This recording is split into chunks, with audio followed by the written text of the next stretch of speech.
Hey friends, welcome to my kitchen. If you're new here, my name is Angela and I am the Inquisitive Farmwife. I like to do lots of from scratch cooking, canning, food preservation in any way really. I have a hobby homestead of a backyard where I hand milk goats and cows and just do all kinds of things around the farm. So you never really know what you're going to get into when you join me. Today's video is part of two different collaborations. I am going to be giving you a twofer today. Sunday suppers. This is a monthly collaboration hosted by Small Town 6. Make sure you go check out her channel and follow along with the playlist to see what other Sunday supper meal ideas you can find. Well, we're going to bake up a delicious lasagna and we'll have a little taste test and I'll show you what I like to serve with it. But also, we're going to turn this into some freezer meals too.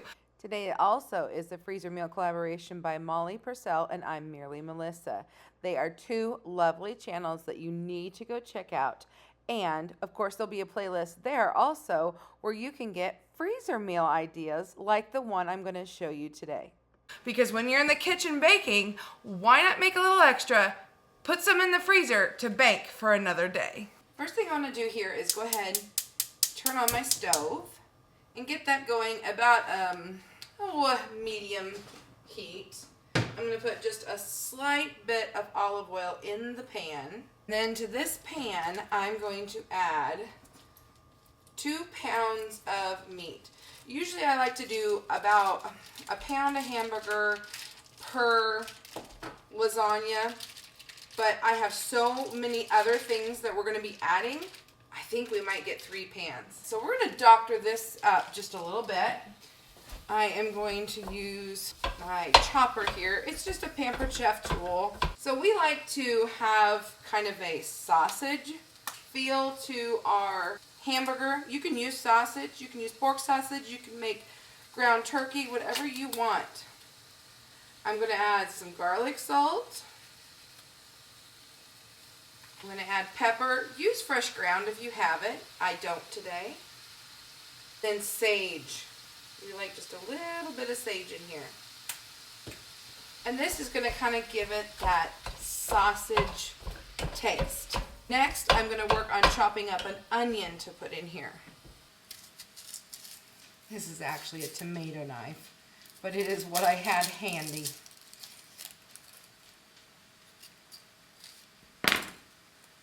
Just going to peel off that outer layer. Now, if you haven't heard me say it before, don't forget, you can save all this part, put it in a bag in the freezer for the next time you want to make broth or stock.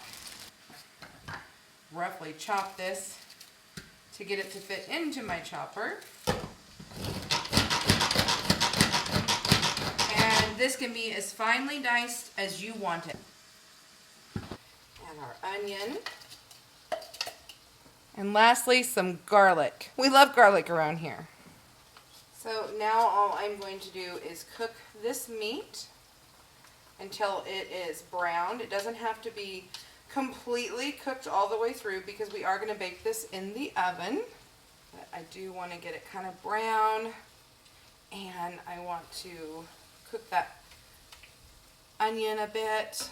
If you like more onion, less garlic, however you think your family would enjoy, that's the recipe you should go with.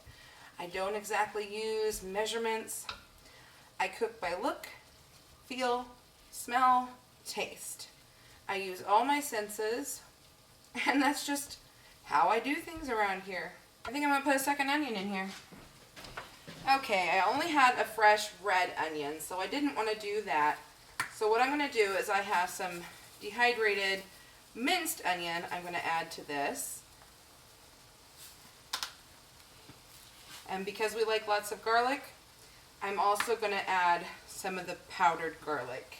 But I like to flavor every single layer that is put into my casseroles or dishes that I make. So this looks better with that onion. So this is done. We'll turn this off and get to the next step. While the stove is hot, we're going to go ahead and warm up our sauce. I'm going to take 3 or probably 4 jars of my homemade pasta sauce, And I have been hoarding this because I don't always get to grow tomatoes every year. And homemade pasta sauce is so good. No, I do not have a video on this. Maybe in the future. Let me know if that's something you would enjoy seeing. I'm going to dump all these jars in here and warm this up. And you're probably thinking, why don't you put it with the meat? I like to keep mine separate. But I will tell you, there are tomatoes and there is all sorts of seasoning in here, onions and peppers. Ooh, it is so good. If I happen to have extra sauce, this will stay good in the refrigerator for several days. So next, we love mushrooms too. We like a lot of veggies. These mushrooms, because I don't have any fresh, I went to my pantry and I have some of these portobellos that were sliced and dehydrated. Now, dehydrated items tend to take a bit longer to reconstitute than freeze-dried. So I want to go ahead and get this started. They don't have to completely reconstitute, but I want to give them a little start. Next, I have some whole tomatoes that I canned. And, ooh, I love when that happens, that seal. We're going to take the juice because I don't want to waste anything. And this is your tomato water, not really juice, it's tomato water, off of these whole tomatoes. And that's what I'm going to use to rehydrate these dehydrated mushrooms. I'm going to get out my mixer and I'm going to crack open 3 eggs. I'm using duck eggs today. Use chicken eggs, you can use, I've used turkey eggs, whatever. This just helps make a binder. I chose to use 3 duck eggs. I'd use probably, if you're making this much, maybe 4 chicken eggs. And cream cheese. I've had this sitting on the counter, so it's nice and soft. Just makes it a little easier to work with.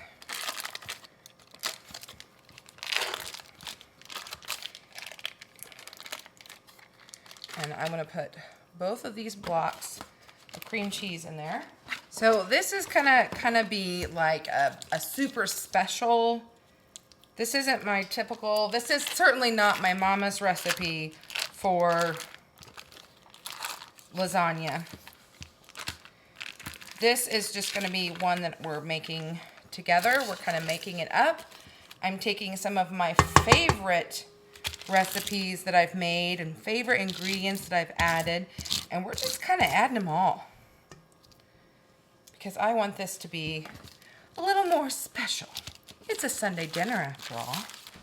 I'm going to add the blade that has a rubber spatula on the side so it can scrape the bowl, and you want to go nice and slow with this because it's going to take just a little bit to get all this to incorporate. So I'm going to let that blend for a good minute or 2. While our mixer's going, I've got a couple packages of spinach that I had frozen. And I love to put some spinach in my lasagna. And this is pretty much thawed. And yes, all I did was take the fresh spinach, which is already pre-washed, ready to go, and I cut open the top, I vacuum sealed it, and put it in the freezer. I didn't pre-blanch it or anything, and I have found that you don't have to. It doesn't matter. But you do what works best for you. These are 10-ounce packages. So we've got those set aside for now. I'm going to start grating some cheese. I have some cow's milk, farmhouse, aged cheddar, pepper medley.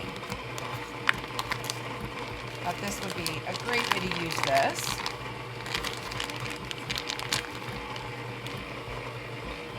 And this is homemade cheese. I do have some videos on making homemade cheese. I just don't think I have this particular one on video. I don't remember. If I do, I will be sure to put an iCard.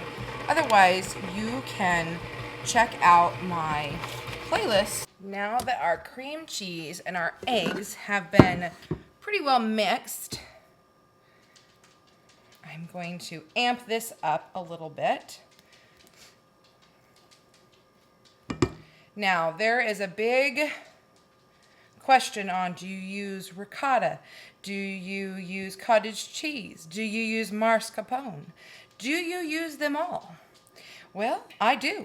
I have used both cottage cheese and ricotta and cream cheese.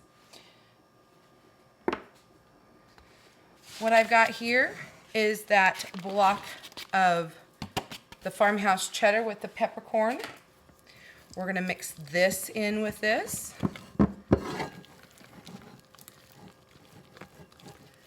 Don't forget to stir that pasta sauce every once in a while. Now, here I have some homemade ricotta. I put this in the freezer a while back, and so it's going to be a little bit dry, and so that that egg and all that will kind of make this a little more moist and texturally. You know, when you freeze it, it's just not the same for certain recipes. But with this cream cheese, it's gonna blend in so nice. And I like to put some herbs in this. So let me go see what I can dig out of the cabinet. Okay, I most definitely wanna put in some chives. Okay, a lot of chives. And then we're also gonna add some Italian seasoning. Because remember, we are going to each layer season, you know, show a little love to each layer that we're putting in here. And if I think this isn't going to be enough, you know what I can do? I've got a package of cottage cheese in here that I could add to this. But I think we're going to be okay. And because this was frozen ricotta, it's a little bit on the watery side, but I'm okay with that because today we're going to use these oven-ready pasta. And I find that they kind of need a little extra soupy mix. But normally I like this kind of creamy, and so I would put it back in to blend. And I've got time, so we'll see what happens if I do that. We might just try that. See if we can't put that back in here. Ooh, let's hope I don't make a mess. I don't want to clean up a mess today. If I make a mess, will you clean it up? Okay, there we go. We're gonna let this blend, and I'm gonna go stir that pasta sauce. I almost forgot. I want to put some Parmesan in here. And I'm out of the fresh stuff, so we're gonna go ahead and add the powdered, which is perfect because with this being a little more on the soupy side, hopefully this will kind of hydrate in there and thicken this up just a little bit. So we're gonna blend this in and let it set. I also in the freezer had some mozzarella cheese, which is another one that's not really suggested to freeze, but when I have an abundance of milk, I try to make the cheeses. Some I put in my cave, some I freeze. Mozzarella is kind of a fresh eating cheese, and so it's not really good to keep in the cheese cave. So I went ahead and froze some. And I've done that before, and it's okay to put in recipes, but I wouldn't suggest it for like a caprese salad. So we'll go ahead and slice this up, and I'm gonna go ahead and put it into kind of chunks. So we've got our cheese here. And I'm gonna break this up because we're just about ready to start assembling now, friends. Oh, I almost forgot. We had some leftover sliced Swiss cheese from making Reubens. And I remember my grandma used to put Swiss cheese in her lasagnas too. So I'm just gonna divide this 3 ways because we're gonna make 3 trays, and we're gonna put this in on our lasagna layer too. First thing I'm going to do is I'm going to put some olive oil and spray it on our pan so it won't stick. And a lasagna is just known for being layered, and we're going to have lots of layers in our Sunday lasagna today.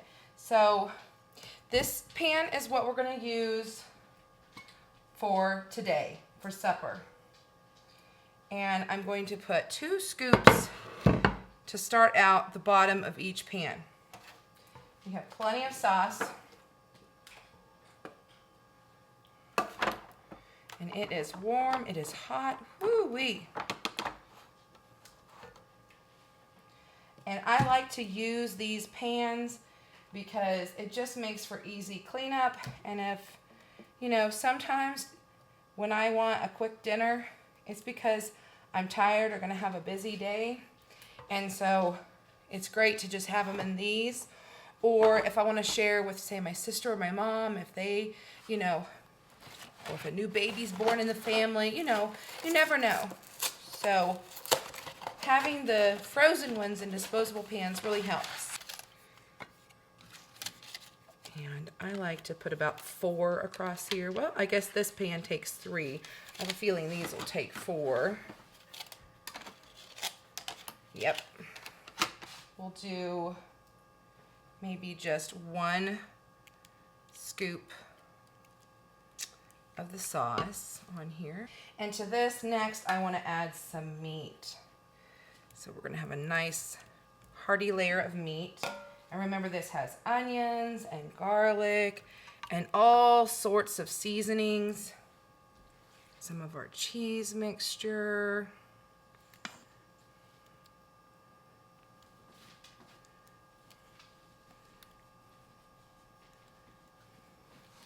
I'm going to kind of spread that out a little bit.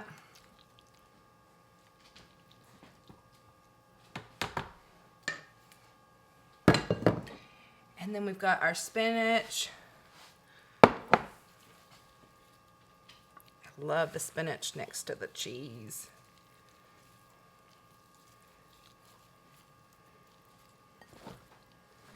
I like mushrooms with spinach, so I think I'll go ahead and put some mushrooms on this layer too. Oh, there's a tomato. Not yet. Now I can put 4 across here. I'm just going to kind of squish that down in there. Tomato sauce. Hamburger again. A little bit thinner this time. Next will be our tomatoes. I like to just have a few big chunks.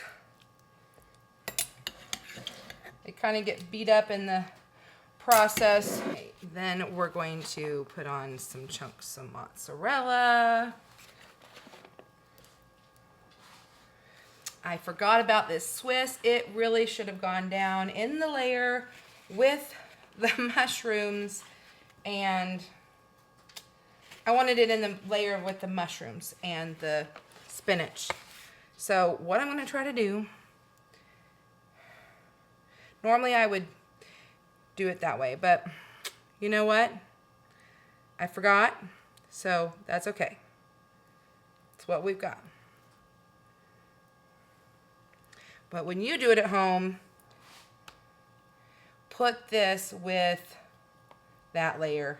You'll like it. We're going to take the rest of this cheese mixture and dab on top.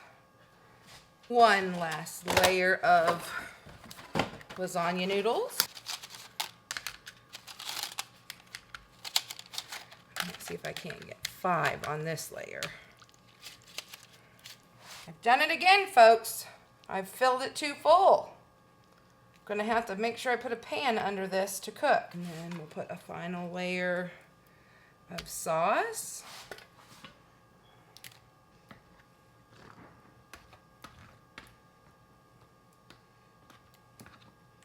I've got a bag of mozzarella and provolone.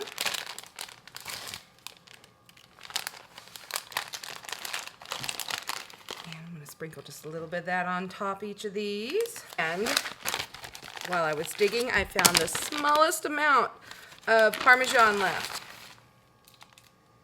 And finish that bag off. And tonight, I'm feeling super cheesy. So I have a little bit of Monterey Jack left. And because I put a little more generous on those, we're gonna go ahead and put a little of that on here. That way I can spread it to the edges. And this, I'm gonna put a pan underneath it, and I'm gonna put it in the oven. It's probably gonna need to bake about an hour. These are gonna set aside to cool. I'm gonna clean up and be back. The oven's at 350, and I wanna bake it a little slower and slower just because the type of pasta we're using is not already pre-cooked. So I've got it on a pan because I know it's gonna overflow a bit. We're gonna cook it for, let's say 45 minutes, and then I'm gonna take the foil off and we'll bake it another 15 or 20. Let's name this Sunday Supper Lasagna.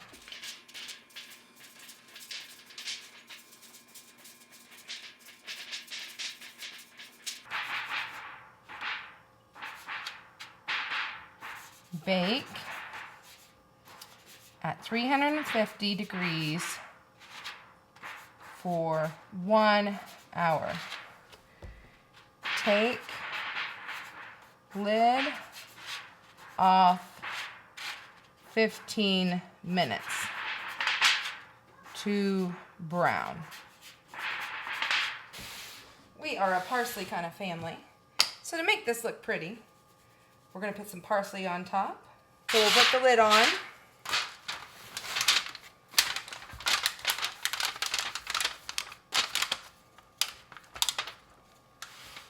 We'll put it in this bag just to give it one extra layer. This is especially good for soupy things like lasagna. Get as much air as I can out. I'll put these in the refrigerator for a bit just to make sure that they're nice and cold, and then into the freezer they'll go. To finish off our meal, we like to have garlic toast. Cheesy garlic toast, but because there's so much cheese in the lasagna, I'm not going to do that. So I've got a little bit of homemade bread here. I've got some butter that I've melted, and I've got some garlic powder here. And just to taste, I'm going to say maybe half a teaspoon in here. And I'm going to mix that together.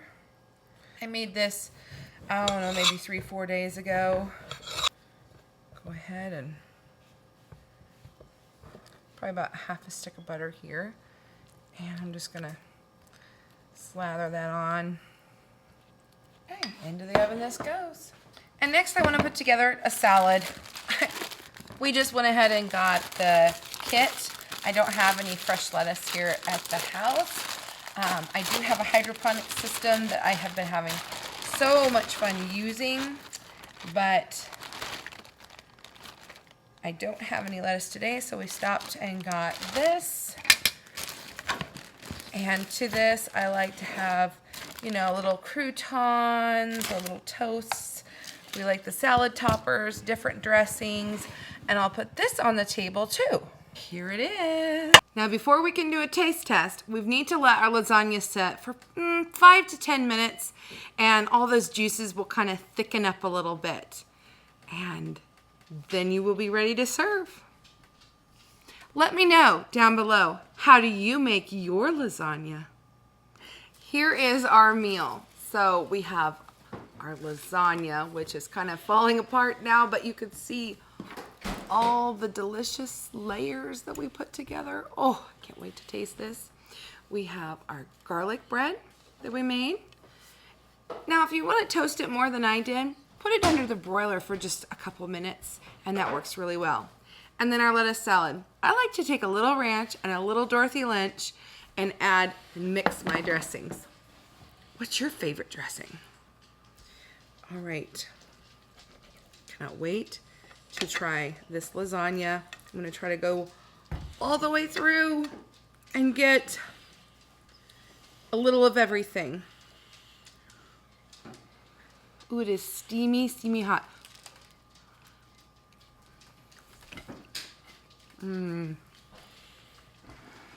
Oh, I forget how much I love spinach in my lasagna. If you've never done it, please try it. You know what I want to try sometime? Bechamel sauce. I've never made lasagna with it. Maybe next time.